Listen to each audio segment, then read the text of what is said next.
Okay, good evening, everybody. Welcome to Aesthetic Impact Informational Services, LLC. A tutorial tonight's discussion is generating a professional remote viewing summary, why that is important. And we have with us Lynn Buchanan, trainer and owner of Problem Solutions Innovations. And the learning content was contributed by Lynn in various ways. Throughout manuals and discussions, and I just sort of reorganized it a little bit and put it into a document for this evening's discussion. Keith Karpinski is here, a controlled remote viewing student of Lynn's and graduate of the Operational Certification Program. David Beatty was going to join us. I haven't seen him yet, but he might be arriving. But together, I was hoping to review especially for the recording, because we have many people who write to me and say that they can't come, they have slow internet servers, or their schedules don't allow them to be with us, but they do listen to these recordings afterward and they find them very helpful. Apologies, because we'll never win an Emmy for these, and I'm just happy to be able to provide the learning environment for the students. So welcome everyone. We have students here, viewers from across the ocean in Europe, and it's late over there, and I appreciate the fact that they've stayed up so late to be with us today. So, hi Lynn, hi Keith. Good evening. I know for a little bit there's a bit of review, especially for the viewing community who are not used to working with professional summary writing. Summaries are important, as we know, for the analyst, for the report writer, for the project manager, for the customer. Here is a little bit of a facetious viewer summary. The target has aspects of north and south present. There is also an east-west component. Analyst thinks, really? You know, that's about as informative as Charlie Brown talking to Snoopy. I love them both, but you know. So some of the things that we could discuss are the finer points of professional report writing, such as organization. As we go through this evening, it'll probably take us at least an hour to an hour and a half, and knowing us, we'll start talking, it'll be 2, but what part of the target were you looking at anyway? Communication, especially where the customer is concerned. Say that in a language I can understand. Professionalism. If you want to be treated as a professional, then act like one. Information technology proficiency. If you want to be a player, you need to have scanners, PDF ability, faxes, and be able to, at times, encrypt. Project management. Pay attention if you have a deadline. A project manager isn't here to play. They have deadlines, they need to assemble reports, go over everything. So if you have a communication from a project manager that asks you to respond, asks you to label a file a certain way, asks you for specifics, you need to comply. There's a reason for it. You can kill a project manager by turning in not only just sloppy work, but unorganized work. They have to completely redo everything that you've turned in. And so does it really make a difference? And this is these are Lynn's pearls, and I thought you just don't get any better than this. So the results you present will be reported with results of other viewers. Therefore, something which you are completely convinced is true and very important will be reported along with the results of other viewers. The customer will read them all together and make an evaluation based on his/her knowledge of the situation. The importance you place on a perception may often be ignored. Much of what you report will take on new meaning when compared and contrasted with the findings of other viewers. There is also the problem with the English language that what you report, though clear and succinct to you, may mean something totally different to the person who is reading it. The customer may also simply skim the report and due to lack of attention span may miss or misinterpret your information altogether. You may report something that is absolutely 100% correct, but it is also already known by the customer. In this situation, you will have reported something that is correct, but the customer will return a critique saying that it is of no value. You may report something that is absolutely correct and extremely important to the customer. However, if you are the only one out of, say, 10 viewers who report it, the customer may have doubts as to its importance. They generally throw it out mentally and forget that it was ever given to them. There have been thousands of instances where the final feedback from the customer leaves a viewer yelling, "But I said that! Didn't you read what I reported?" You may report something which is correct, but the reports of 5 other viewers refute it. The customer decides to go with the consensus view, even if at the risk of being wrong. And Keith, I believe that you've experienced turning in a report and they pretty much threw your stuff out, or at least some things, and you said, "I said that." Yes, and it wasn't the client, it was the project manager.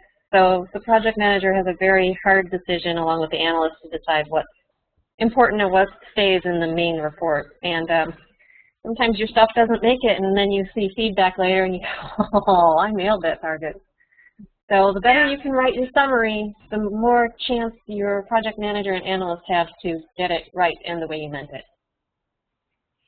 And before we move to Lynn's examples on how to write interim and essay and outline summaries, these are just jewels.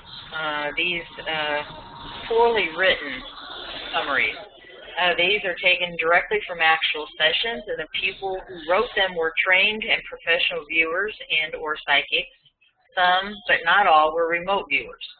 Summary. The site is a small red structure with a door. It is wide and something is in the middle of it. Smells greasy, dirty, boring. First sentence is fine. After that, the clarity breaks down, and after that, second and third sentences, you don't really know what it means, if it's the structure or the door. And the third sentence is a disaster, and it smells greasy. That's okay, but the word dirty comes into play. Does it smell dirty, or is it dirty? And to that fact, those 3 descriptors have nothing to do with each other, and the summary is confusing at best. The next one, summary. There is something blue at the site. Believe it or not, this was the total summary provided by a professional, very experienced, and well-known natural psychic at the end of a 2-hour session. It was accompanied by an explanation that the psychic doesn't do real-world targets, but prefers to work on more spiritual matters, as those are the most important. Regular session fees still apply. The next is the target is probably a fairly large place, but could actually be considered pretty small by some standards. There is someone there who is either male or female and who is in charge, but definitely answerable to someone else who is in a higher position of command. This other person is local sometimes and distant at others. And then it goes on. Critique. This was written by a professional and very well-known psychic who went on to form an institute for the research, development, and training of people's natural talents. Throughout the entire summary, there is not a single statement which was not contradicted within its own sentence. The next. The target is an event, information given in the front loading, in which 3 people are looking upwards at something. This something is obviously extraterrestrial in nature, or the people would not be so interested in it. The UFO is hovering over them, probably beaming down subliminal thought waves in a yellow life nurturing frequency range. Aside from the fact that the person who wrote this summary bills himself publicly as a military trained, which he wasn't, remote viewer, which he isn't, the unabashed clinging to stray cats, or AOLs, which are of personal interest to the viewer, is alarming. Subjective versus objective. The target, by the way, was a group of people looking up at a circus high wire act. The viewer, once having achieved a single good impression, started trying to advance personal interest, straying totally from the target. Very little of constructive nature can be said for or about such sessions and or session summaries. Trying to correct such a viewer is a hopeless cause. The site is a location which has at least 3 big buildings arranged in a row. It is wide open and they are made of red brick with cars out in front of 2 of them. The cars are black and the one without is that way because it faces the other way from the road, and not having a parking lot, it doesn't. I got that. Yeah. The summary is the outward, and this summary is the outward and visible sign of an inner struggle going on within the viewer. It was a product of a trained and experienced CRVer who decided to start taking shortcuts from the standard protocols. The session which accompanied this summary was just as jumbled and confusing. The viewer professed that all sessions were beginning to be insurmountable struggles. The viewer was once again briefed on proper protocols. He returned to them for a time during which the sessions became enjoyable and the summaries became clear and concise. The accuracy rate rose. Not too long afterward, a new way to shorten and streamline the CRV process occurred to the viewer, and things returned to the state shown above. So, I thought that those little examples said more than anything that I could try to paint a picture for you. And now I have, just so that Lynn can see, and I will probably turn the mic over to Lynn and Keith, and if we have time, we can play. There are 2 summaries here that were actually P2IT exercises that we did some time ago, but we could play with the perceptions if we want to practice moving them into an Excel spreadsheet or discuss them per se. So here, a word about intro. S4 summaries, and then I have Lynn's essay method and what that looks like and an example, and then moving down and finishing with the outline method. So, Mr. Buchanan, you're on. You're on. Yes, ma'am. Okay. First of all, the CRV process starts, with you not knowing what the target is, and you work your way closer and closer to the target. Therefore, the beginning of your session is going to have a lot of garbage in it because you're guessing and you're just flailing around at the site. You don't know what belongs where and all that. And so, therefore, if you hand your session to somebody, in the English language especially, we are taught that the first paragraph of a book tells you what's going to be in the book and sets the story, sets the stage, and then it builds from there. Well, the first part of your session is going to have a lot of garbage in it, and the reader will think, oh, this is setting the stage for what comes later, and will start misinterpreting everything according to the garbage you read on the first page. And so one of the things that you have to understand is the CRV process is built in such a way that as you go through your session, you don't have to worry about being right or wrong. You just get an impression, write it down, and it will get you more and more and more in touch with the site. Then, when you're really in touch with the site, then you draw a summary, or an interim summary, as this says. And the summary is you going back through the session and organizing the data, throwing out the garbage, because now you know what is garbage and what's not, and keeping the good stuff. Okay, when you write a report, you're going to write a report from your summary, not from your session, because the summary is all the good stuff sifted out and the garbage is thrown away. So, one of the major problems with writing a summary is writing a coherent one. You'll find people who say, well, again, the example, there's a, let me just pull up an example. There's a White House on a hill. It is grassy. What is grassy? The hill or the house. I can show you houses that are grassy. I can show you hills that are not. Okay, I can show you hills that are white. And so then you'll have a paragraph or so, and then down in the following paragraph, you know, when you're talking about something else entirely, you'll say, oh yeah, and the house is, and you'll refer back to something you should have put into a previous paragraph. Well, for the reader of your summary, this is going to just yank the reader back and forth. And so we have a way to organize a summary. When you organize the summary, and we'll be showing you that in a minute, it's called an outline format. When you organize a summary, then your information from your session gets very highly organized. Everything is in its place. Everything is coherent, but it's in outline form. Now, a customer doesn't want to get an outline, okay, or whoever you're doing this for doesn't want to get an outline, and so you simply take that outline and turn it into sentences, and if your outline is organized, then your sentences and your paragraphs will be too, and we'll be showing you how to do that. But the CRV process is so designed that one of the major worries of all remote viewers is, oh, am I right or not? And the CRV process is so designed that you don't have to worry about that, okay? You get an impression, you write it down. If it's garbage, you'll throw it out later. If it's good stuff, you'll keep it later, okay?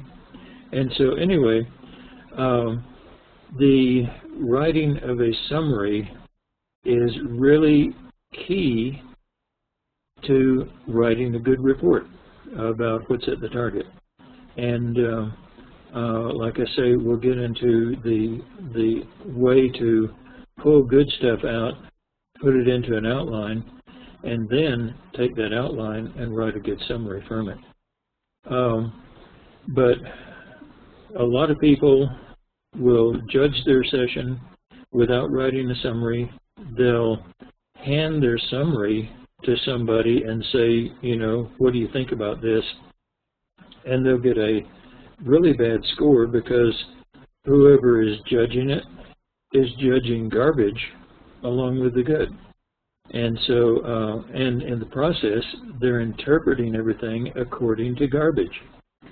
So, in order to write a good report, it's imperative that you write a good summary, okay? And we'll show you how to do that. Keith, did you have anything for like an opening or overall thing to say? I was planning on talking a little bit more about the outline, so I'll probably chime in more there. But it is just crucial to be aware of let's see, well, how did I want to put that exactly? Lynn, answer this question.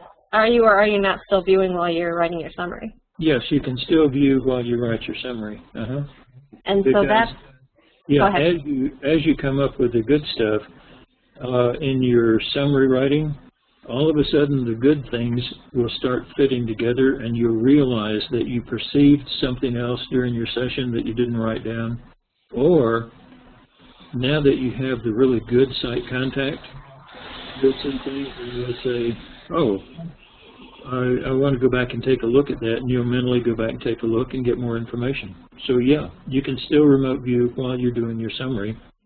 And the fact is that while you're doing your summary, you have good sight contact, and so the stuff that you get is going to be 10 times better. Exactly. I wasn't sure if you were going to make that point later on or not, so I thought I would go ahead and bring it up now. But it has happened to me in a practical sense so many times, and in fact, when I was viewing very, very regularly, it would almost be like, oh, okay, I'll do the session, but I know the real information is going to come in while I'm writing it. Yeah, and that happens quite often too.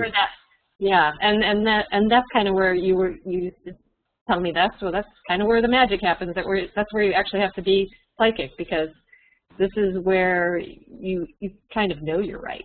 Yeah, that's the thing. While you're doing your session, you're nothing but a stenographer. I mean, your subconscious tells you red, you write it down. your subconscious turns around and tells you black. You don't sit there and think, well, if it's red, then it can't be black. Your subconscious told you black, you write it down, okay? Exactly. But during the summary, that's when you're making sense out of things. Right. And I know that there's so many viewers, and I've never done this, of course, but that there are so many viewers that actually avoid writing their summaries because they're tedious, or they're long, or they're difficult, or, you know, you just don't want to put it together, or you do know that you're going to be making that choice. Is it right? Is it wrong? Is it accurate? Is it not accurate? And I would just say don't avoid that, because so often that's where really your real viewing is going to show through most dominantly. I mean, a lot of times that is when your session comes together, not an afterthought, not a postscript, not just a little executive summary. That's when a lot of things really do happen, and you get really good site contact. Yeah, and the thing is, most people think, oh, to write a summary, it's going to take me another hour. I don't want to do that. Right. The CRB methodology has a pattern built in for that. Like you have 10 pages of a session, you can write a good, coherent, well-organized summary, and it shouldn't take you more than 5 minutes. But we can show you how to do that too. Would you like to just address briefly the interim summary, the S4.5 summary, insofar as what it does for the viewer and its benefits, when it would come into use, and how do you incorporate the information that you got in your interim summary in your final summary? Well, I'd like to go into that when we start taking up summary writing, but okay. But basically, the interim summary acts sort of as a way to just clear out the cobwebs and kind of start over again. And in the middle of your session, you get a chance to throw out the garbage, keep the good, and then start working on the good stuff as you go on through the next part of your session. Okay. So I have here the essay method and both the outline method. Do you want me to bring up a particular page so you can move into it? Sure. We may as well start on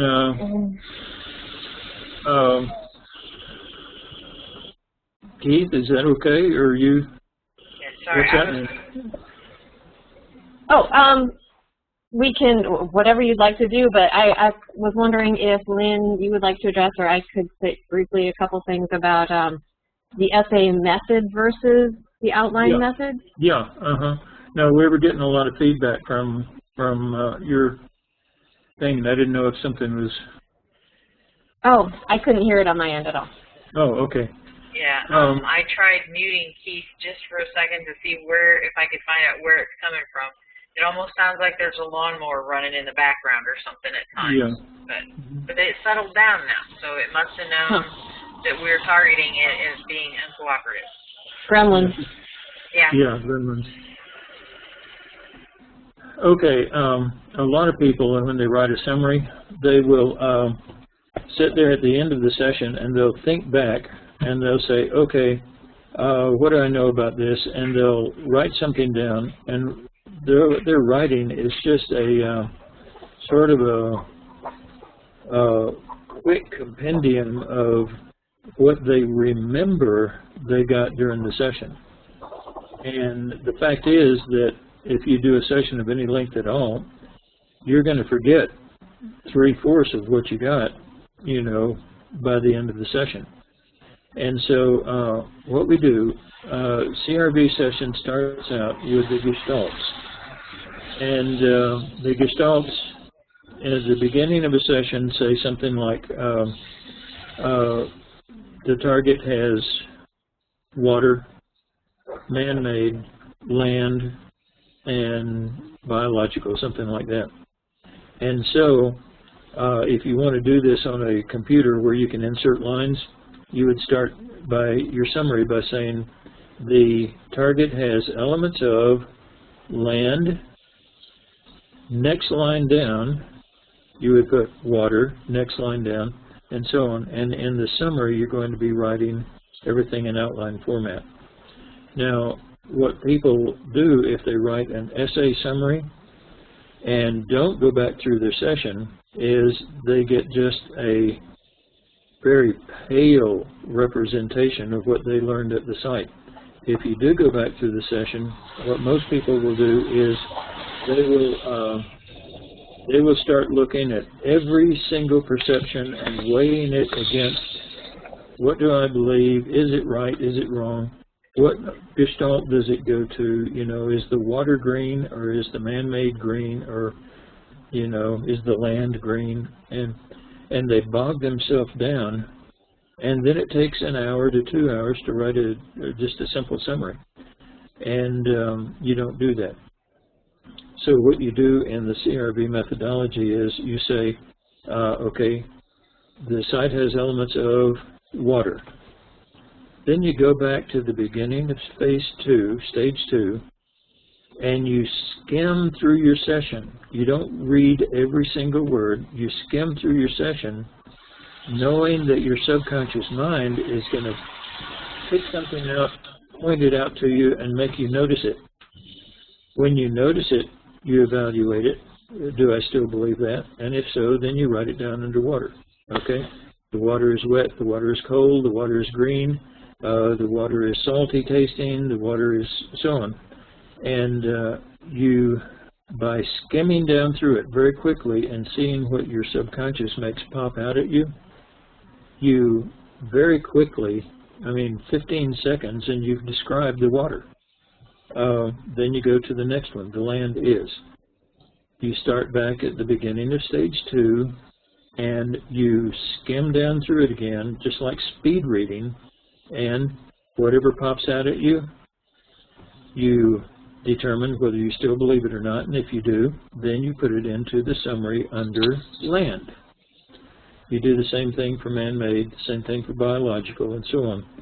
And what develops is a very highly organized summary where every descriptor belongs to the gestalt that you know, is listed under the gestalt that it belongs to.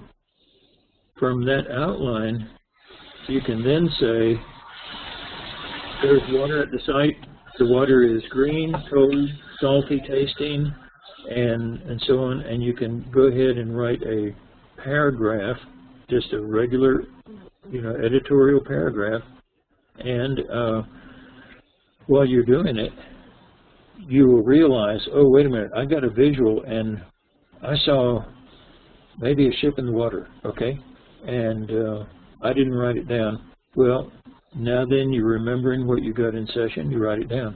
Or now then you get some new information, you write it in there. And it will be guaranteed to go into the right place. Then, you know, you take this outline summary. Since each line has only one perception, it's excellent for scoring it. Because you can say, okay, is the water green? Yes or no, it can't feed back. Is the water salty tasting? Yes, no, can't feed back. And so that lets you judge and database your session, and it also lets somebody else come in along, judge accurately your session. For example, let's say you say there's a one-story White House on a hill, and the feedback picture shows there's a two-story White House on a hill. Were you right or wrong? Well, it is white, it is a house, it is a hill. You were only wrong on one thing. And so this will allow, having one perception per line allows anyone to judge your session and to judge it accurately. Plus, this outline will then let you, well, here on the screen, there is a house which is red and very large and which has a garage, and then indented under garage, you might have something like for 2 cars or something like that. Would you put it back to that page? I'm on the one, the garage, which is white, which has a car in it, which is green. Which one are you on? The one you just had it there. There's a house which is red. Okay, that's the one I'm looking at. That's not the one we're looking at. Scroll down. Oh, scroll down. Oh, okay. And then as your essays, okay, there is a red house. There's a large red house with the garage, and let's say under garage, you found out that the garage is white and it has a car in it. Under car, you indent and you say the car is green, and so on. So there's a large red house which has a white garage and a green car inside it. And this essay is what you would give as a report to the customer. Now what you've been doing all through this time is you first filter out the garbage by writing a summary. You write the summary in essay format, and that organizes everything. And then you take the organized outline, and you simply write it as a simple essay. And what you turn out with is a report that is extremely clear, extremely professional, and is easy to read, easy to understand, and which will let a customer say, hey, I want to use this person again. Now, getting into another thing that Teresa had up there, and that is using the language of the customer or the language of the person for whom you're doing this. Listen, to police, aura is a four-letter word. Don't ever use it, okay? Don't ever use spirit or spirit guide or anything like that. If you're going to talk to police and give a summary to the police or a report to the police, use street terms, okay? They're accustomed to that. You say aura or spirit guide, it's going to wind up in the trash. And it doesn't matter whether you're right or wrong, it's going to wind up in the trash, okay? And so as you turn this into an essay type summary, what you have to do is you have to say, okay, who's the customer I'm doing this for? Is it an archaeologist?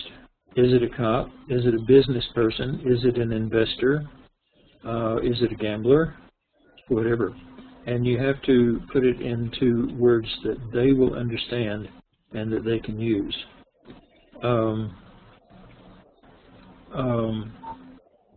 Did you have anything to add to that, Keith?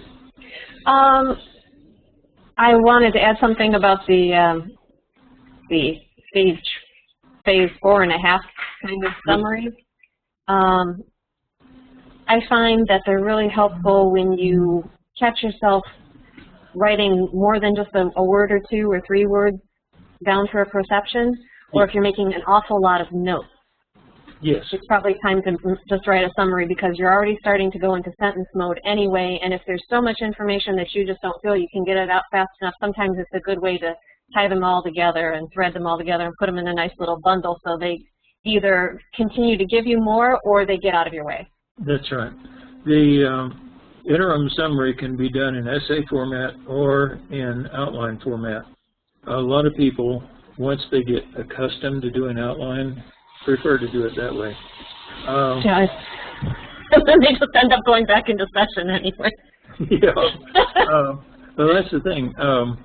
It used to be called the half stage. So we had stage 1.5, stage 2.5, stage 3.5, stage 4.5. And we found out that if somebody went into that mode, they would stop doing CRV, they would stop doing things in an organized manner, and they would just start writing a story. And very simply, the simple method we found to get around that is stop calling it a summary. Start calling it a stage, half stage. Start calling it a summary because people will write a summary and end it and go back into session. Mm-hmm. I can see that. Those really long notes where you're trying to explain something is usually a good place to just turn it into a summary instead. Yeah, unless what you're trying to explain is AOL or Stray Cat or something like that. Yeah. By the way, at the end of either the essay or the outline summary, you should have a last paragraph that says, other things I found were, and you put in there anything that you found about the target, which you know to be true now, which does not fit in any of the paragraphs. Things like it's daytime, the weather is cloudy, I'm indoors, things like that. Exactly, because that's where a lot of times you do realize when you're trying to write a summary because you want to just get something on paper, literally, or get it out of your brain, literally, you'll find out that there's just a whole lot of stuff that didn't end up on your paper. Oh, yeah. But you're pretty darn sure that it was there. And you don't even have to necessarily go back and view it, but you already know from the fleeting images or whatever that, oh, well, it was a two-story house, but did I say it was on the corner of the street? Because I definitely know it was on the corner of the street. Yeah. And so you'll start picking up all these things that you just had no idea that you didn't explain. So I find it can be really helpful. Yeah, and this is one of the reasons you also always want to go back through your session when writing the summary, even just skimming it, because it will remind you of things that you got but you didn't put down. Your cat's visiting. Yeah, kitty, Victor, kitty. They wanted to be panelists. Ah, they could be. They are. All right. If we could spend a little time on the essay method, please, for those folks who just break out into a rash whenever they think outline. Oh, yeah. So, I've always broken into a rash when I think, writing an essay? Yeah. I find it rather, my session told you everything you needed to know, Yeah, and the thing is, it told you a bunch of stuff you don't need to know, too. I know. Because it's garbage. It's like, I'm really bad, I admit it. It's like, okay, I'm finished with my session, end session, I'm done. Okay. If you don't like the outline summary, which a lot of people don't until they get used to it, and then they wouldn't give it up for anything. You try it once, you'll hate it. You try it 5 times, you'll love it. I agree. But if you're going to write an essay format, then you do exactly the same as methodology that you do with the outline. First paragraph. The target has elements of land, water, man-made, and such as that. Second paragraph. The land is, and you just write your things in essay format instead of outline. But you make the whole second paragraph about the land. The third paragraph is about the water. The fourth paragraph is about the man-made. The fifth paragraph is about whatever. And then the last paragraph is always, oh, by the way, other things I found at the site were. And that automatically organizes your essay summary. Your analyst, your report writer, the judge, everybody else will thank you graciously and send you birthday and Christmas cards. If you don't do it that way, before you open anything they send you, check it to see if it ticks. Because they're going to want to get rid of you one way or another. Well, actually, what little I've done, yeah, the first project I ever took on had, I think, we were just playing, but still, I think I had about 15 viewers respond, and they sent me sessions because I was the analyst, not just the project manager, so I got their entire session, not just their summary. I really thought I was going to put a gun to my head. Oh my God. And every file was labeled differently, and some people were taking snapshots of their work instead of sending PDFs. And Keith, would you care to comment about being operational and working in a professional setting, and what is expected insofar as quality of what you turn in to a project manager? Sure, I'll go ahead and start rolling on that, and then please jump in with any questions of what specifically you wanted to ask. But number one, always, always, always, always, always be on time. Meet your deadline. Because if you don't, especially if there's multiple viewers, which there will be, you're really being not fair to the other viewers, and you're really not being fair to your analyst and project manager. And it will be well noted, and it's just plain unprofessional. Also, whoever is the project manager will explain to you how they want your session work, your summaries, that kind of thing presented, what format they want it in. You should have a scanner, a very good scanner, preferably a scanner that feeds the pages itself, which I don't have. But I would highly recommend that people get that. Make sure that you have the software that they need. Make sure that your computer can handle sending multiple graphics. If things are in PDF, or you may need to resize things. Make sure that your project manager will probably tell you, but a very important thing is to check your grayscale and your color and make sure that you're printing in black and white and how many DPI, because that will just eat up your memory for when you're actually sending it. When you're sending, fine, you do a session at home and you're just kind of curious about something and you do 10, 12 pages. That's nice, but when you're doing an operational target and you now have 70 pages, you want that as small as possible as far as, sending that information-wise. You want it as packed full of information, but bits, bytes, that kind of thing, you want to make sure that it gets there efficiently.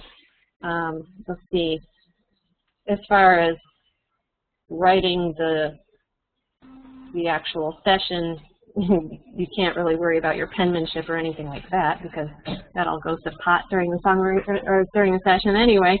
But the better you can organize your thoughts during a session, and I can talk more about that, about the summary writing later. But when you do things like outlines, timelines, if you are referring to another page or a drawing or a sketch that needed to be on a different page, make sure you note it in your session, and also note it on that particular page. That's really crucial. Things can get very messed up if you don't. Let's see. And be sure and number your pages. Always number your pages. Yeah, because if you're picking up all your pages and you drop them, and they're not numbered, it's over. And it's ugly, ugly, ugly. And the other thing is, when you go through your session at the end, make sure you don't have 3 page 7s. Yeah. Because that does tend to happen. So break them out into page 7A, 7B, and 7C, and let your project manager and analyst know that you did that. Let's see what else. I have a trick. I was going to talk about this more during the outline summary, but something that I like to do to keep myself organized, which is quite the task, is when I go through my session, and Lynn, you were talking about skimming and picking things out, I was always afraid, what if I miss a whole page or a sketch or an entire man-made or something, and it was really important and I don't get it somehow in my summary, and it was crucial because I was disorganized or lost a piece of paper or something. So what I do, as long as your project manager doesn't object to this, I go through my summaries at the end. When I'm writing things down, I'll actually take a yellow highlighter and I will circle the main perceptions and then draw crosses through all my descriptors so that I know that I hit them all. So I either at least looked at them or wrote them down. And if you decide that they're not worthy, then don't write them down, obviously, but at least you reviewed your entire session. You didn't miss a chunk, because a lot of times you'll skip around. You'll start with a man-made and you're describing man-made A, and you've got this really brilliant description, and then all of a sudden you see this bio and you switch over. Well, you're writing your summary and you hit man-made A, and then bio's on the same page and you completely forget that. Well, it was probably really important. So if you hit them all with the highlighter, you know to go back and see what wasn't highlighted and make sure you include that. That was my best trick that I taught myself. Yeah, so but only highlight the ones you take into your summary because, you know, you don't want to highlight everything so that when you get back around to describing the land, you don't have anything to describe, you know. Well, actually, I would highlight everything I looked at. Now, if it was important, I wrote it down in my summary, but if it wasn't important, at least I know I'd looked at it. Okay, but do you, like, go down the page, look at one, and then decide what gestalt it goes under? Yeah, actually what I do is take the gestalts and then go through the descriptors and cross them off as I find them. Okay, that is a long and slow but that's way in to an do it. outline summary. So. Yeah, that's still a long and slower way to do it. If during your practice sessions, you will just let your subconscious mind know, hey, it's your responsibility to make me notice whatever should go in this summary. Then in your practice sessions, you're going to find at the beginning of doing that, you're going to miss a lot of good stuff. But as you get accustomed to doing it, you'll find that you're hitting all the important stuff and dropping out the garbage. And it's a slow process of learning. But once you do that, I mean, you can do a summary on a 50-page session in 7 to 8 minutes. Yeah. I would agree with that, especially in outline form. Yeah, yeah. Okay. Jed sent me a private email that said that we could pick apart his session summary if we wanted to. And he just sent this. Jed's an intermediate student. And you're very brave, Jed. And so let's see here. Just kind of resizing a few things. So you're looking at my desktop and you're enduring me. Can all of you see stuff? Yep. I hope. We got stuff. All right. You can hopefully see the spreadsheet on the right and Jed's summary on the left. So actually, I have never used this before. So do you two want to walk? I'll be the scribe, and if you want to, I think I can probably figure out a little bit here the target coordinates, except okay. 60823. Yeah, you would write the coordinates in. Oh, now you done it. Yeah, now Yeah, but let's go mainly with the summary, okay? Okay. On this thing, only change or delete rows at or below row 12. So go down to row 12 in that first thing. Yeah. Okay. The target has aspects of.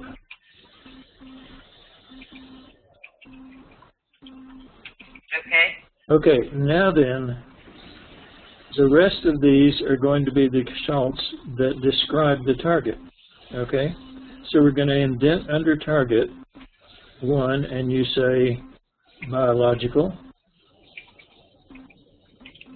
Okay. Go down to the next line, over 1, land. Oops. Sorry about that. That's okay. Okay. I actually like my gestalts in capital. Oh. Yeah, either way. Yeah. And then man-made. Okay, now, skip a line. Okay, motion, I didn't see that, okay. Motion, skip a line, and right there, right where you are, put the biological is, and then you go racing down through your session, picking out the descriptors of the biological.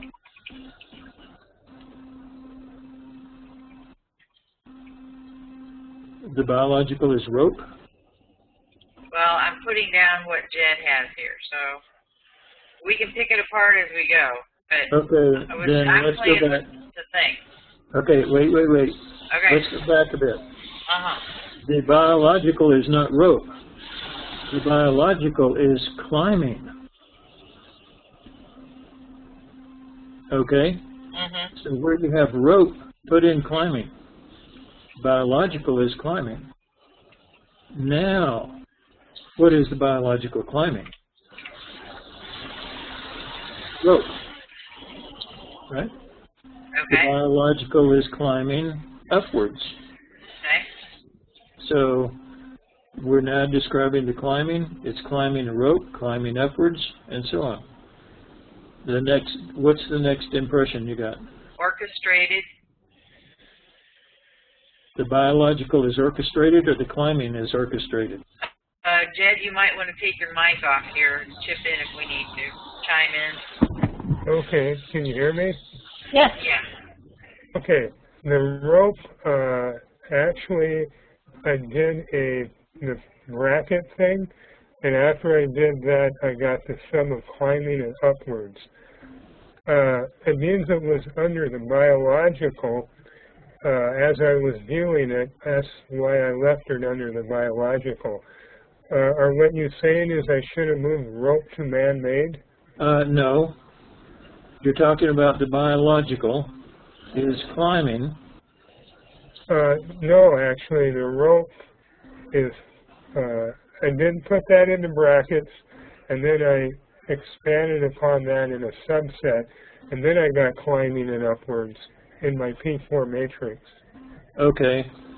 But what is climbing, the rope or the person, or the biological? The rope. The rope is climbing? Yes. And if you go scroll down, you can see the target after the summary, and you'll understand a little. Okay. Yeah, we get to cheat. Yeah. All right. Oh, I see. Okay. Mhm. So the rope is actually climbing upwards. Yeah. And that's a perfect example of how an analyst or a manager could think, well, of course the biological is climbing, so Yeah. important to have it in your summary correctly. That's right. And so this is exactly why, you know, just reading this, I would say the biological is climbing a rope. Right. But you're right, Jed. The biological, it has agility, okay? Then the man-made is rope. The rope is climbing upwards, and so on. So yes, then climbing should have gone under, or rope should go under man-made. Rope should have gone under man-made, yeah. Uh-huh. Oh. So we're moving climbing rope and upwards down to man-made. Yes. Okay. So go ahead here Let on. me move around much, or is it going to be pretty fixed? Do we have any more biologicals before we? It doesn't matter. Go to line 20 Okay. and go to the left one and say the man-made is. Okay. Go to the next line and say rope. Okay. Go to the next line. Now the rope is climbing. Okay. Okay, see how that works? Now what if you come up in with something else that is about the biological? Yeah. You insert a line, put it where it belongs. How do I insert a line? You right-click on the 19, Uh-huh. and you say insert. Cool. I've never done that on a spreadsheet. I have an option here. I don't want to mess this up. Shift cells down, I'm assuming. Yeah. Mm-hmm. You didn't shift everything, though. Okay. Go there, insert, and put entire row. There you go.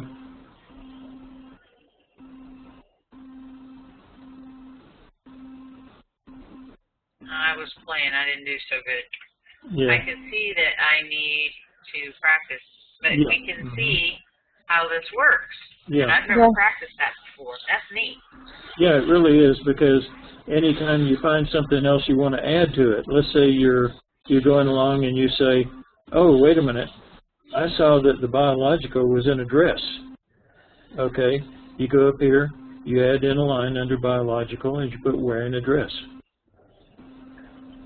Okay, so we still have orchestrated and in control.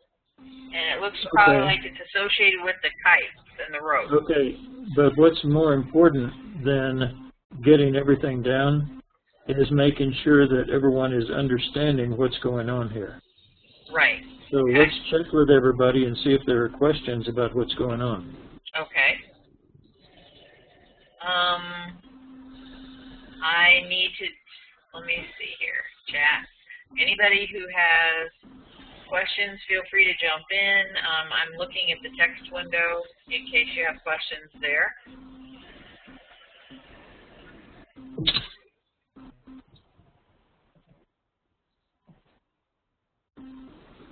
So far, I don't hear anything, and I'm not seeing any texting. Okay. All right. So back basically what you're doing here is you're indenting under each thing when you start describing it. The man-made is rope. The rope is climbing upwards, okay? And so you... Okay. Got it. I can get really picky right there. Is the rope, does upwards describe climbing, or is upwards describing rope? Because the rope can be situated upwards, or the rope could be climbing upwards. That's right. I would have moved upwards over one under climbing. Yeah. Right. But Jed, is the rope upwards, or is it climbing upwards? Well, both. Yes. The rope is upwards, and it's also climbing upwards. Yeah. So there's a situation where it could go both places. Exactly. And I have run into that in sessions and summary writing so many times where I have had something that's had multiple meanings, and I don't always recognize, I mean, I recognize it, I know it, but do I convey it to the person who needs to read this? No. Well, this is why you always write summaries in practice sessions. Yes. Because then you get practice in writing summaries. And when somebody's life depends on it, you're not sitting there trying to figure out what to do. Yeah, you're the viewer, it's your session. What is orchestrated? That means to be in control, controlling a device or controlling an action. So are you saying that the kites and the rope are orchestrated, or their motion is orchestrated? The biological is I see what you're saying. Okay. So, or is it the biological that's orchestrated? Yeah, flying the kite. Yeah, the biological is in control or orchestrated in flying the kite. Okay, then go up under biological, okay. Add in a line. The biological is where you add the line, put in in control of the kite, in control of the man-made. Right there. Right there. I'm good with. I'm in control. I'm sorry. In control of the man-made. All right. Okay. The man-made is rope that's climbing upwards. Okay. Okay.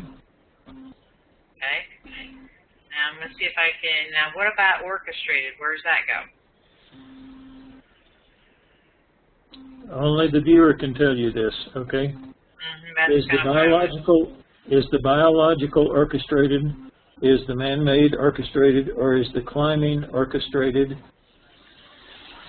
The biological is orchestrating the move. Is orchestrating, okay? Yeah. Click entire row. Like that one? Insert. Yep. Click entire row. Okay, that's it. That's it. There you go. Excellent. This is fun. All right, so orchestrated is, I forget you can see me doing that. So orchestrated goes is orchestrating. Now I've got ED. Yeah. I know. This is your summary, so you can change that if you want to, viewer. It's up to you. That's right. Yeah, it should be orchestrated, but I use orchestrated. That's okay. You can change it now if you want to. Normally I use orchestrated to mean orchestrating, or it has a similar meaning to me. Orchestrating the motion. Yeah, exactly. Like a conductor in a symphony. Yeah, orchestrating the motion. Because I wasn't sure if it was the biological orchestrating it or if the event itself was orchestrated. Well, and then when you get down to the motion is, you can put in orchestrated by the biological. Yeah, unfortunately, I threw my motions in with the man-made and biological. I didn't put them separate. This is practice, practice, practice. Yeah. And there's a lot of times where you're going to end up repeating things or relating things, and that's really a good thing. I mean, would you agree, because you start getting the relational aspect. That's right, and it makes it clearer. Yeah. Now, the people who are just seeing this for the first time are seeing all this chaotic back and forth that we're doing. Believe me, as you practice this, it gets extremely easy. And fast. True. The first couple times it might be kind of a little on the chaotic side. The other thing I would want to mention here is that when you're doing, when you're, for example, using the man-made is, the biological is, the man-made is, if you know for a fact that there's multiple man-mades in your target, you start thinking of that a little bit ahead and start saying man-made A, because or B or whatever, because you'll start having, say, the biologicals interacting with multiple man-mades or other biologicals or something like that. You want to be able to keep that clear, and if you can do that from the beginning, you know what you're talking about, and so when you go to proceed to the next man-made, you know that it's a separate man-made. And a lot of times when I first started doing my session work, I would have a lot of descriptors that I didn't know which man-made they would fall under. Right. And so as I started doing that, it would really become much clearer. Yeah. And it's interesting how this starts to affect your viewing, because you start viewing in a very systematic way. Absolutely. Your viewing gets organized and all that. Teresa? Yeah? Let's say that there is a building there. Yeah. Okay? The land has aspects of building, maybe not. What you would do is you would go over to the left one, and you would say, there is a second man-made. I wondered, that's why I stopped. Yeah, good. There's a second man-made. You want me to, like, 1 or 2, or just say second man-made? No, there is another man-made. Okay. Yeah, there is another man-made. Because I want to get it right on the tape. If for structure, if we need to change our wording to man-made 1 or 2. Don't complicate it. There is another man-made. Okay. Okay. There is another man-made. Next line down, indent, which is a building.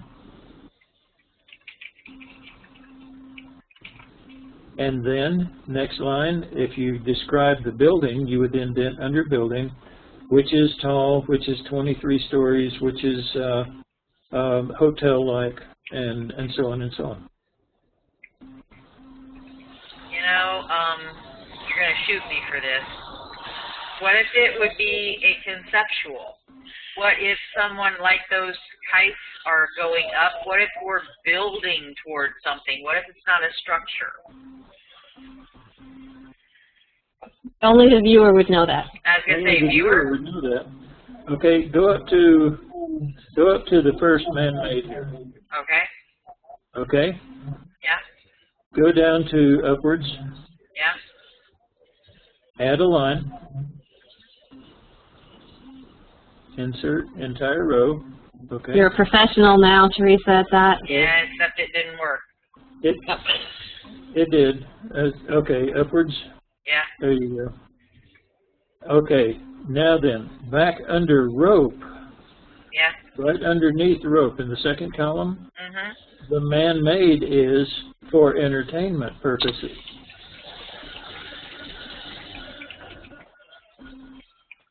Or for fun.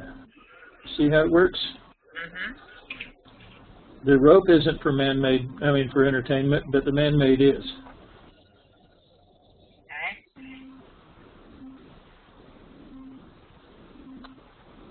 You could say which is a building, and underneath the word round, you could put for temporary quarters or for temporary living. Maybe it's a hotel. Well, that's not in Jed's session, so it's a good example, but I don't think I'll type it in. Yeah, okay. But what we're trying to show here is the principle, not Jed's session. Okay. So is everybody we have another man-made. Say what? There's another man-made we need to go through here. Okay, there is another man-made. All right.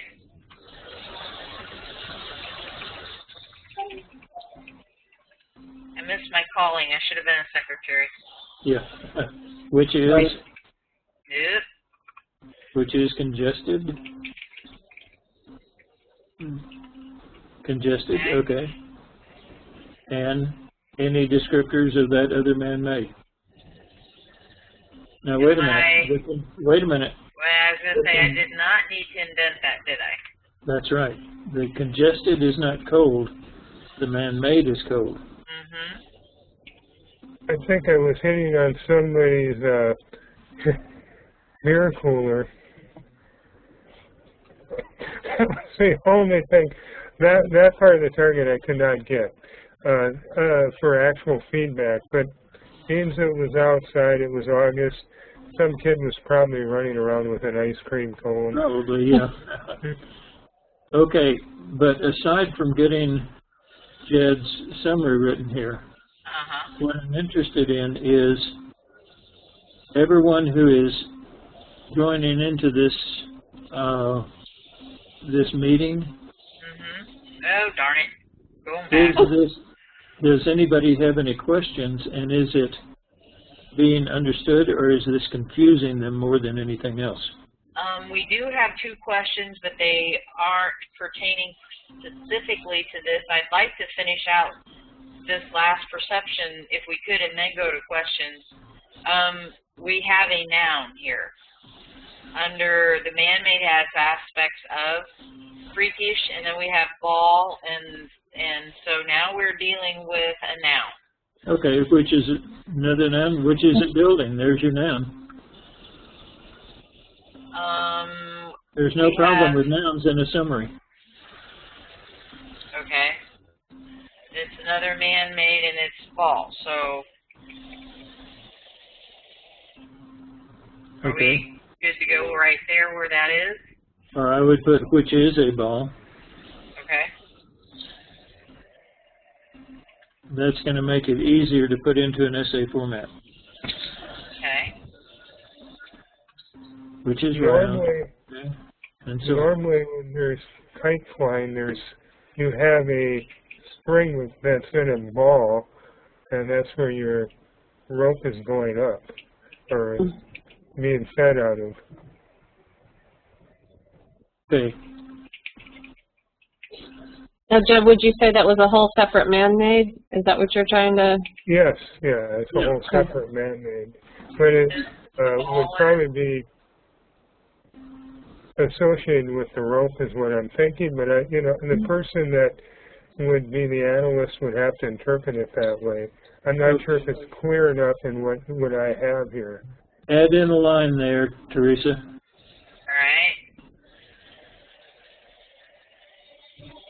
Okay, but there is another man-made.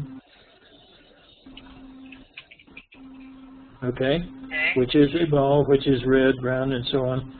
Now then, under 49 here, which is attached to the, would you say it's attached to? Jed? The rope, probably, is what I'm... which is attached to the rope. But I did not get it in that in my P4 matrix. It did come out. It's okay. In that order. You can still remote view while you're doing your summary. Okay. And Lynn, you might remember this, my favorite phrase, which may be associated with.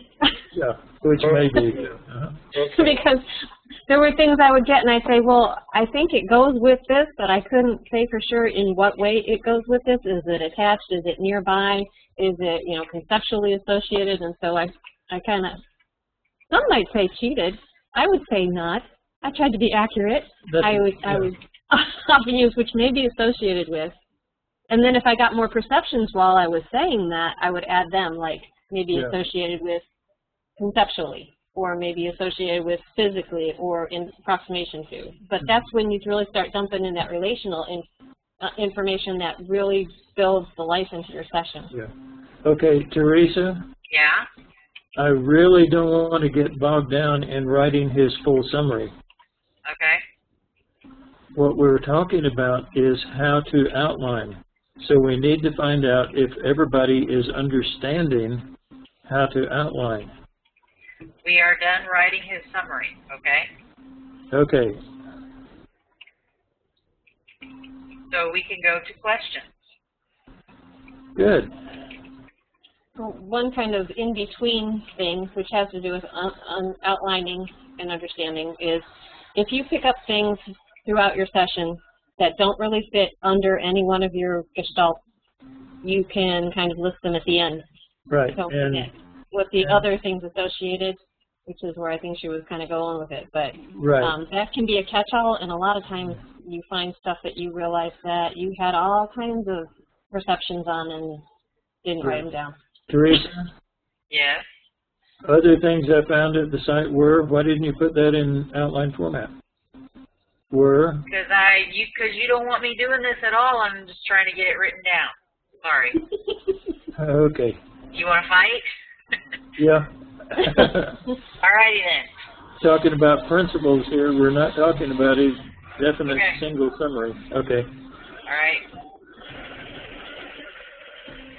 We need to open this up to questions to see if we've confused everybody or whether we've done something good.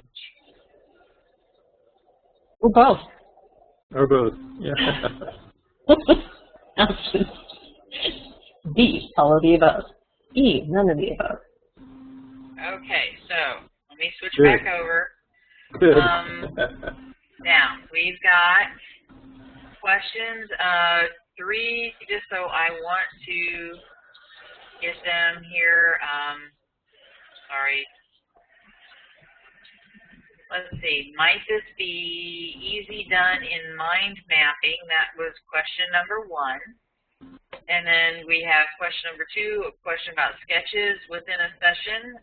And then just to clarify, when you are entering this into the Excel document, this is after the remote viewing session. So anybody who wants to take their mic off will just be mindful of feedback and go ahead and ask your questions and talk, okay? Okay, and down at the bottom of the chat thing, it says send to. If you'll put all attendees, everybody will see the question.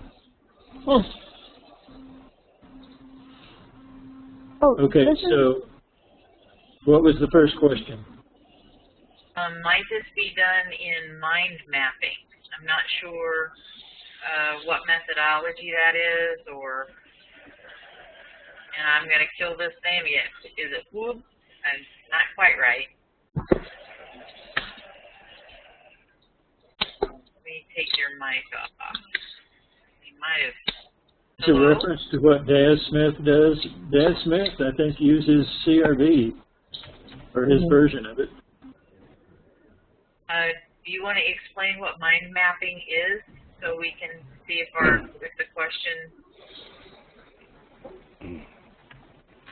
I'm actually familiar with it, just in case. Okay, go.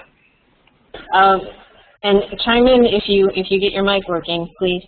But mind mapping is where you would actually just take the impressions and write them down, and then it becomes more graphic. You can use a word or a sketch or whatever, but usually it's a word and then relating it to other words on the page.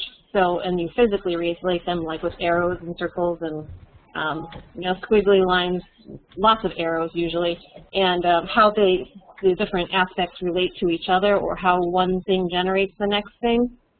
So, for example, if you were doing this and red rubber ball, you would have maybe ball in the middle, and then around it you'd write red, rubbery, and then, you know, there would be something over here like a kid playing with it, and you'd write that impression down, and then you kind of tie them into each other graphically on the page. Some people are just more visual than others, and that's helpful to them to sort things out. And then you can do that initially if you're really having trouble maybe writing stuff down. I'm not sure that, you know, Lynn would recommend this, or any project manager that we might work with would recommend it, but if for your own sake that's the only way you can get it down on paper and you find it helpful, you can still write an outline summary or an essay summary from that. Oh, sure. I don't see any problem. The only problem I see with that is that I've seen this done once before, and the guy drew the arrows back and forth, and I said, okay, and using the ball thing. The ball is, and he drew one to round, one to red, and one to cubic. And I said, okay, the ball is cubic, and he said, no, the ball is not cubic, but I wrote it, so I had to set up that relationship. And so if you do that, you've still got to evaluate what's garbage and what's good. So all the other rules still apply. So all the other rules still apply, yeah. But that sounds like a neat way to organize it. Did that help?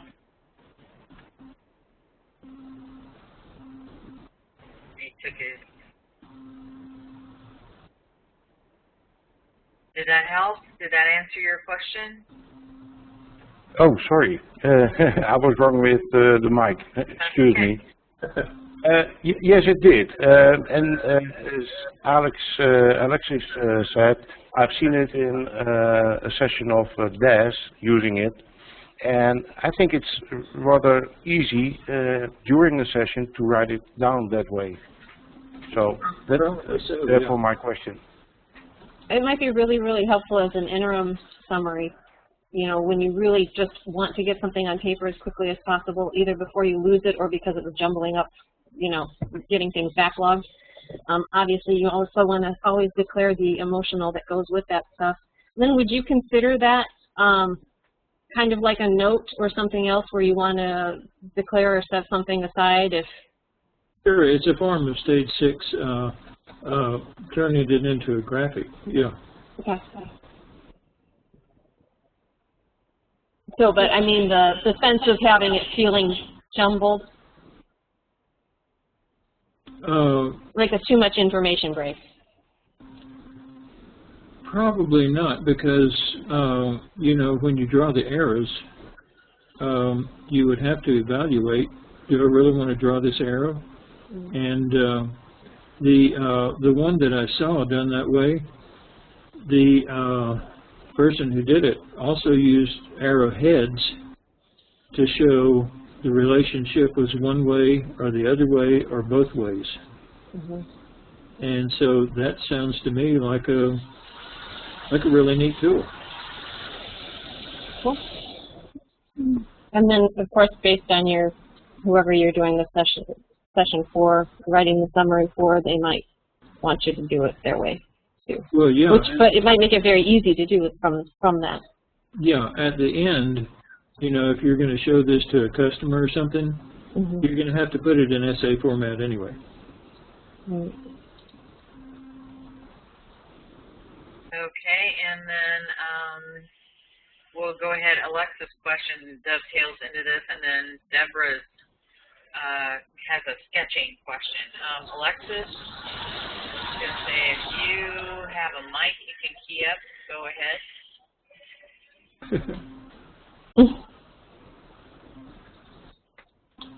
Yeah, Alexis, you do this as you're writing a summary. If you try to do this while you're doing your session, the garbage is going to go into the outline form too. You don't want that to happen. And so, and also, let's say you are in phase 2, in stage 2, and you start saying, okay, I'm going to view the land. Well, we all know about linking about the site. You'll get 2 or 3 descriptors on the land, and then something on the sky, and then something on the water, and everything else, and your mind starts jumping back and forth. And if you're putting all of this in a summary underneath land, then you've really got garbage. So yeah, this is done as a summary after you have finished the session. Oh, I have one question or a little addition that might add in there. Technical, Lynn, when do you write end session and put the time? After or before your summary? In the military, we wrote end session when we finished our sit-down session, and then we went over and did our summary. And the bean counters really pinged us for it. They said, you're only working 1 hour a day, you know. And so we started putting in session at the end of writing our summary, our essay format, and whenever we turned it over to the analyst, that's when we wrote in session. And all of a sudden we were doing the same amount of work, but we were getting credit for 4 hours a day, you know. Now, wait a minute. It took you how long to write that summary? It would take 4 or 5 minutes, you know, to write the summary. Yeah. And 4 or 5 more. And then you go to copy, you know, and you come back and you check your spelling, and then, you know, you... I wondered how a 1 hour session got to 4 hours on the clock there. Okay. Well, there's a lot of coffee drinking and things like that. Yeah, See, yeah. In our unit, in every military unit, you have 2 fundings. One is for the equipment, and the other is for the personnel. Well, in our unit, the personnel was the equipment. And so we had to do a lot of padding. Deborah has a question. Says, I have a question about sketches within a session. Deborah, if you want to key up your mic, and then Adeline has a question too. We'll take that one after Deborah's. Hey, hi there. So when I took Lori Williams' training a few months ago, we went over this summary, which I found this to be very helpful, a good review. But within the session, Lori emphasized that she said it's preferable to, when you want to sketch something, to do it on a new piece of paper and not have your sketch on any of your pages where you've written out your work. And if you want to describe your sketch, you could number it and then cross-reference it on different pages. And I found it kind of hard to be disciplined in doing that. So I'm just wondering, is that the best? Should I really strive for that, or does it not matter so much? That's true. I don't know if she went into this. That's true for stage 6 work, where the sketches and the maps and the timelines and all that get very complicated. For anything else, you just do your session right there. I mean, you do your sketch right there in your transcript. Okay. So if you've listed a bunch of words, you move into a sketch. It's okay to have your sketch sure. right under your list right there. And the only reason you do it in stage 6 is because the stage 6 sketches and timelines and maps and all that can get extremely complex, and so you want them on a separate page by themselves. But there, you say map, see map page 12A. On the map page, you say see matrix, page 12. Anything you find on the map, you draw 1, you know, and then you go back over to your matrix and you say, at point number 1, here's what I found. Okay. And, but, you know, stage 6 can get very complex. Otherwise, yeah, you just do it right there in your session. Okay, good. And then when you're doing your summary, you can like when you're listing it out, like you just did, you can, over to the side, you can put see sketch on page so-and-so. Or you know, if you have the computer savvy to do this, you can just cut the sketch out and put it right there in the outline if you're using that Excel outline. Oh, okay. Yeah, but you can put your sketches right there in the summary if you want to. In fact, I think it's very helpful. Okay, great. And then you put the descriptors under the heading of the sketch. And that's one thing, you know, where it almost becomes a sub-listing of a sub-listing, because now you're describing the sketch, but now the sketch is going to have man-mades and biologicals and that kind of thing as well. So Yeah, yeah. it depends. I guess that's kind of a viewer's choice, would you say, Lynn, whether you list them all under the sketch or list them all under the main gestalt of that sketch? Or you can do it either way, or what you can do is on your sketch, you can, like if there's something at point number 1, you put a 1 there on your sketch, and then wherever it lands in your outline or in your essay summary, that's where you put the 1. You say at point number 1 I found such and such.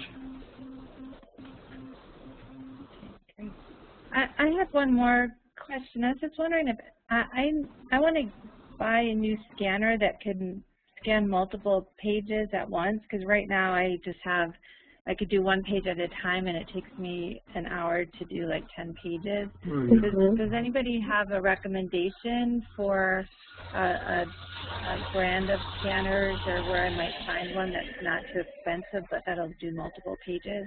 Most of the scanners today that have the multiple page things come as a part of a printer.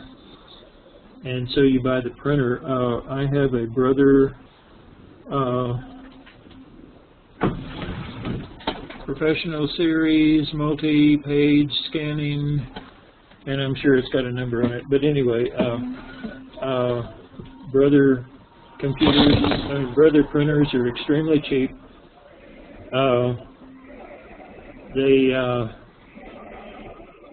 If you learn how to refill your own ink cartridges, they're extremely cheap, which also takes a little bit of practice, and then it becomes very easy. But that's what I use. It has just a paper trough up on top. You put your session in, it scans the pages in all into a single document, and you're done with it. Some of the printers also have something, you might look at what you currently have. Some of them have a little add-on feeder that you can buy separately to put on top of your printer. Oh, really? I didn't know. That's good to know. Alexis just texted in, one thing you can do to speed up scanning is lower the DPI setting. Yeah, and that helps when you're emailing things too. Yeah. I think for the settings, you go to 150 dots per inch. It's readable. It's very readable. Yeah. And then just to finish up, I'm sorry, I'm also kind of trying to run the technology stuff here. Alexis is asking again about doing this immediately after the session and coffee breaks aside. Did you guys touch in your dialogue on if you do walk away, how to take a break and come back and resume? Because if you're viewing during your summary, do you retake coordinates, or do you launch, or personal preference? I have found, well, we've all found in the unit that it's best to write your summary right at the end of your session. Now, if you're going to judge the summary, that's where you walk off, come back the next day to judge it, okay? Because then you've cleared your mind of all your castle building and everything else, and you can judge it accurately according to the feedback.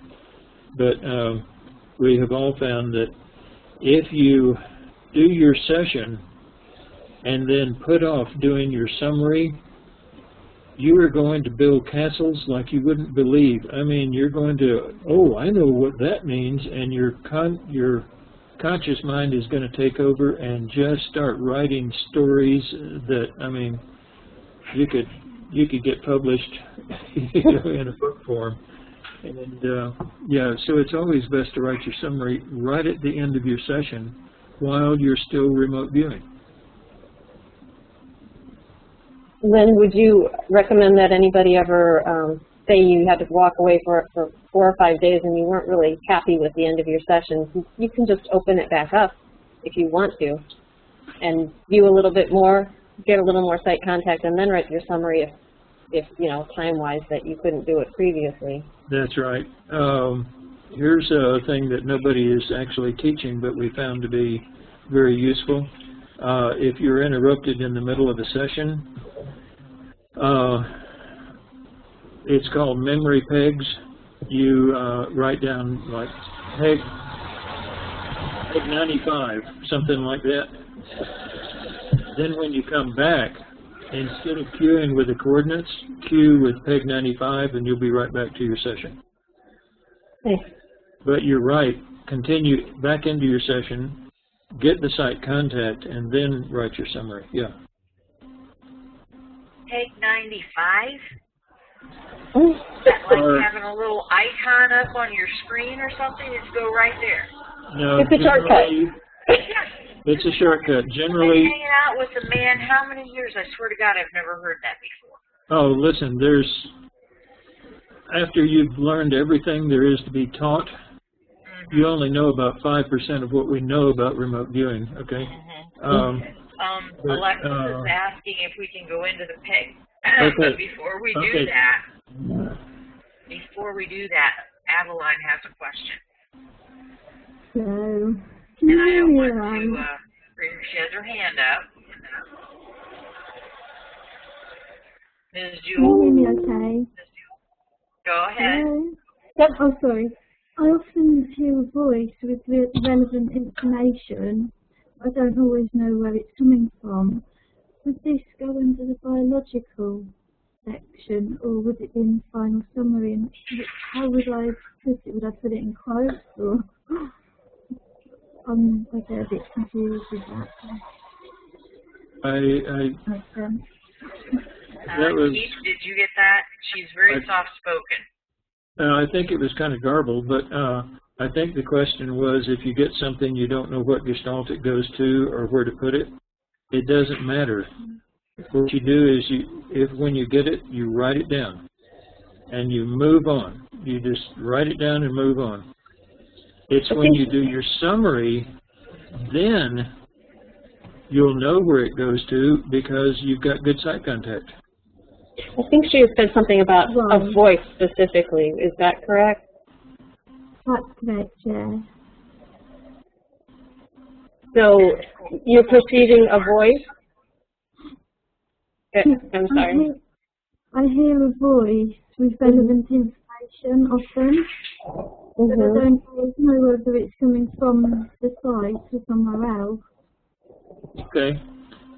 This is what in CRV is called a phase 7, but what you do is you write down what the voice tells you, move on.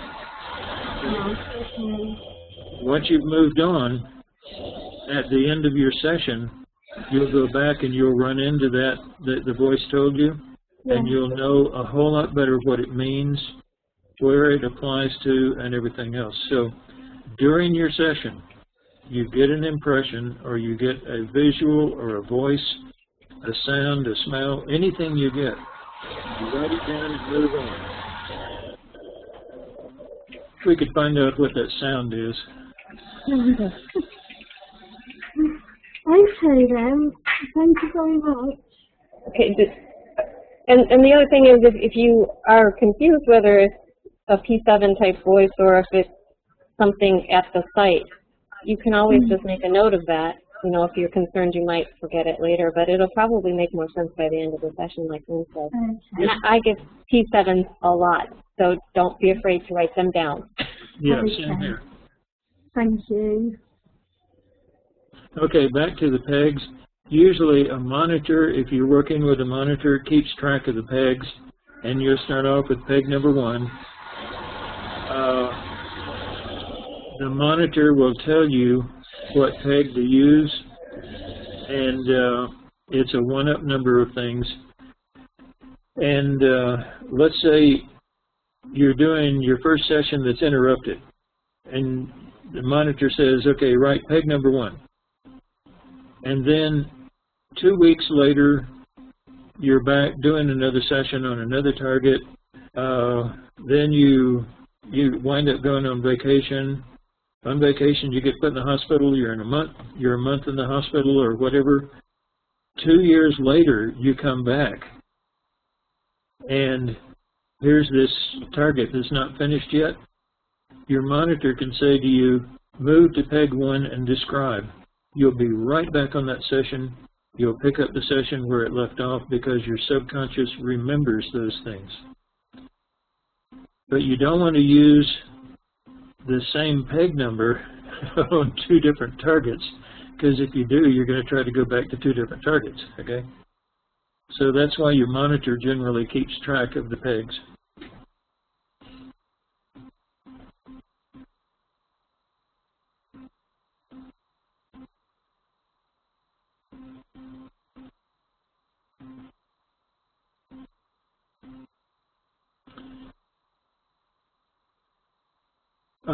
Okay, Teresa says phase 7 perceptions usually have quotation marks around them. If there is an impression you get and you just feel compelled to put quote marks around it, that's almost always a phase 7.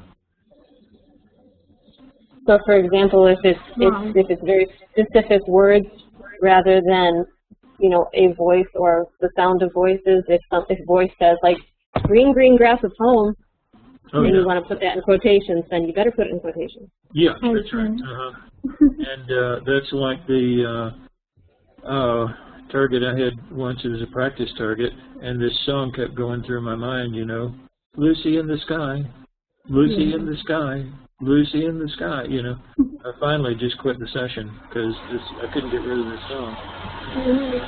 My monitor finally said, what's the next line in that song? And I said, with diamonds. And the target was somebody holding up 2 hands full of diamonds. And, you know, it was a phase 7, but instead of writing it down and moving on, I just let it sit there. I never wrote it down. It stayed in my mind, and it finally wound up ruining the whole session. But if I had written it down, I would have felt compelled to put quotes around it. Yeah. It's amazing, isn't it? This system. It can be maddening, yeah. Thank you. Okay, the one thing I want to say about the summary writing, you write your report from the summary, not from your session, okay? The summary is where you make sense out of everything that has happened during your session. And so the summary is in many ways the most important part of your entire session. If you are the world's greatest psychic and you know stuff that nobody else knows, and you can't find a way to get it across to anybody else, then what good are you? You know, you're no help to anybody. And the summary writing is actually the central part. You do your session, you write your summary, and from that summary, the analyst can do their work, the report writer can do their work, the database manager can do their work, the judge can do their work, all from a well-written summary. And when it comes to writing a professional remote viewing summary, you've got to take it in an organized manner, and you've got to weed out the garbage and just keep the good and put the good in, you know, according to what it goes to. Once you've done that, then everybody else in the whole process can do their work very easily.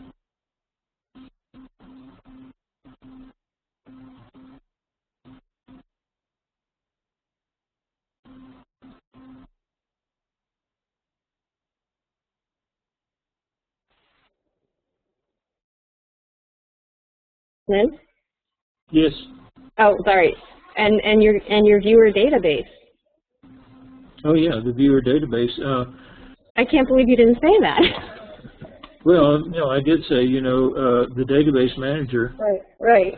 You can do your databasing from the summary. Never do your databasing from the session, because if you do, you're putting garbage into your database. Right. And, garbage in equals garbage out. So. But as a viewer, it's not only important, so that they can understand your stuff, but that also your stuff ends up in your database correctly. Yeah. And so you know your strengths, and then potential clients can pick you based on your strengths. Yeah, and you can look at the database and you can say, oh, look at this. Anytime I say a color, it's always right. Anytime I say a shape, man, I suck at shapes. And so then you tell somebody, hey, give me a bunch of practice targets that have all these different shapes in it so I can practice shapes. And also, somebody comes along and they need a viewer who is really good at colors. They look through the database and they say, oh, this person's good at colors. Let's use them for that question.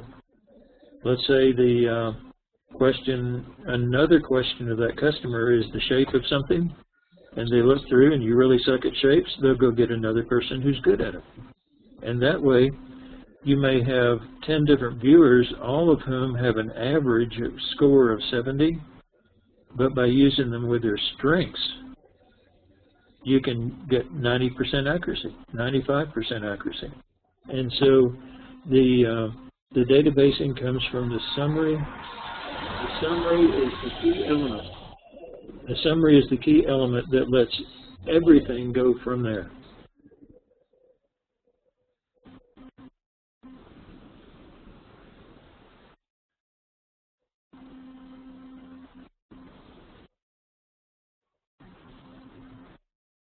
Did anybody have any comments or anything? And if we've confused you tonight with all of this, then please say so, because we need to, we need to point out and explain whatever it is that's confusing you.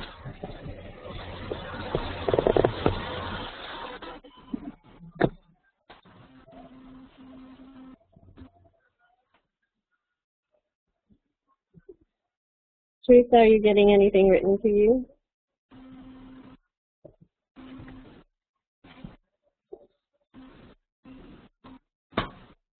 Did we lose Teresa? I think she's in technical land. Oh, there. Sorry, I muted me for the feedback. My bad. Yeah. Anyway, no, the texting, Alexis is telling us all thank you very much. Well, I hope this helped. I don't know who's running water or flushing the toilet every now and then. Yeah. Do you have a headset on or? I do not. Aha. But I'm also out in the middle of nowhere, Montana, and there's no noise except the occasional train. Well, this definitely sounds like somebody sitting out on a highway with cars going by.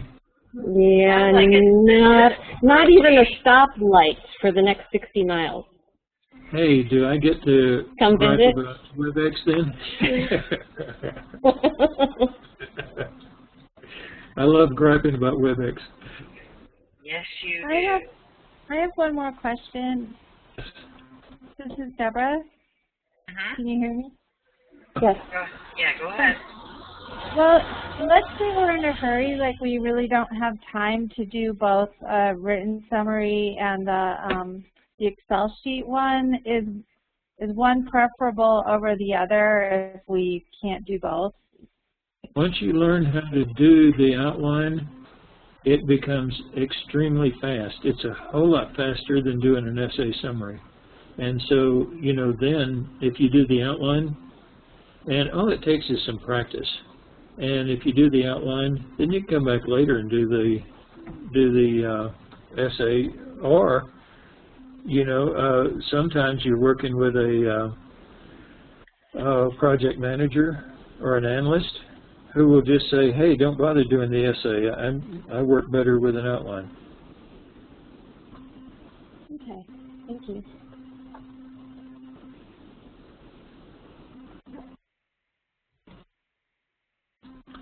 Okay, well, I hope this hasn't been too confusing for everybody. Oh. I thought it was fairly logical. I thought we did okay. Helpful. Thank you. I have to say that I learned a lot. I think that we learned a lot, all of us. Thank you, Keith, and thank you, Lynn. Thank you. Thanks for everyone. Well, I do apologize for some of the chaos.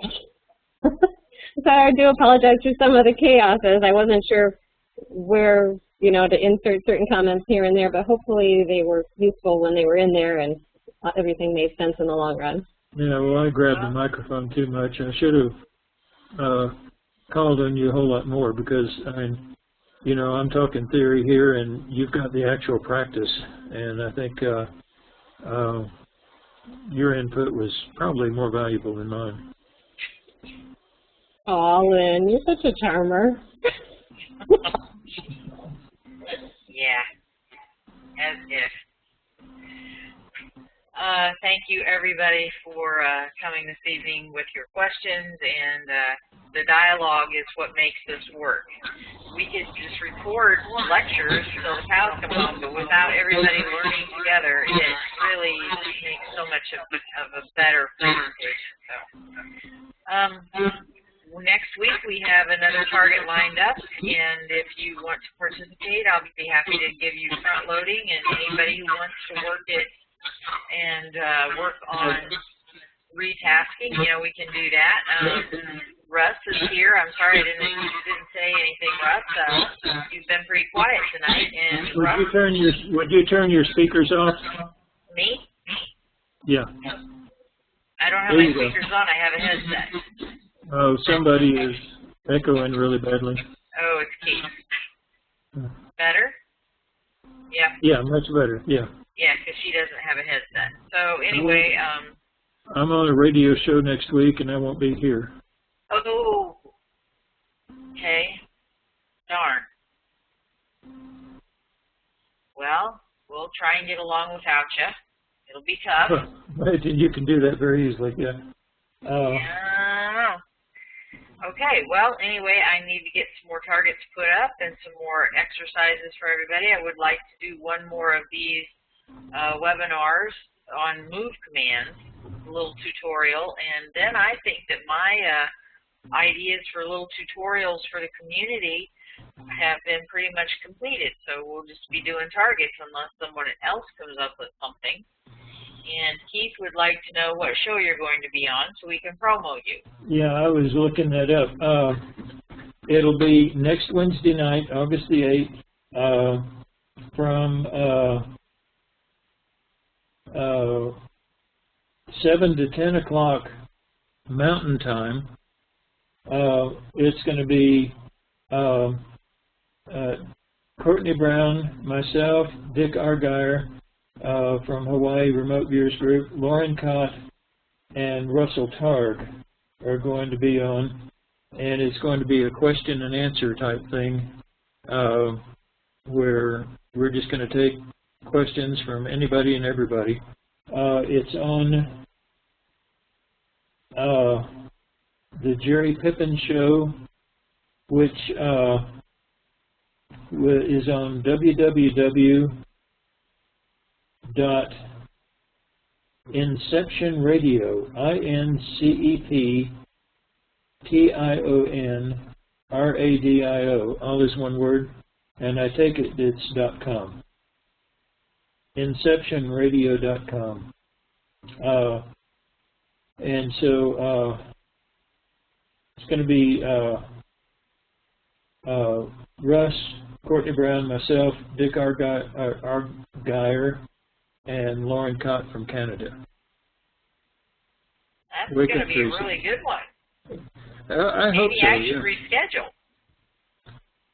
If people wanted to listen, that's and call in, that would be great. Yeah, I think I need to reschedule next Wednesday. It's not a big deal, I don't think. Okay. I'll work on that. All right. We have some people signed up, but I think that we can work on that. So, yeah, send us the link and the time, please. Somebody's going to have to let us know so we can promo it, because you won't. Oh, what do you mean? I got that. I never toot my horn. I know. It's there. This is really going to be interesting with all 5 of you on. So. Yeah. All right. Well, I will get some more targets put up and some more exercises. So keep tuned into the WebEx site so you can register and get coordinates. And we'll see you guys in a couple of weeks. Thank you much, Teresa. And thank You're you. welcome. Thank Keith. you to all of you for being here, and Keith and Lynn for sharing your expertise. And thanks for being brave, Jed. Yeah, Jed, yes, thank you. That's the only way to learn. That's it. Good night, everybody. Good night. Good night, Jed, Bob.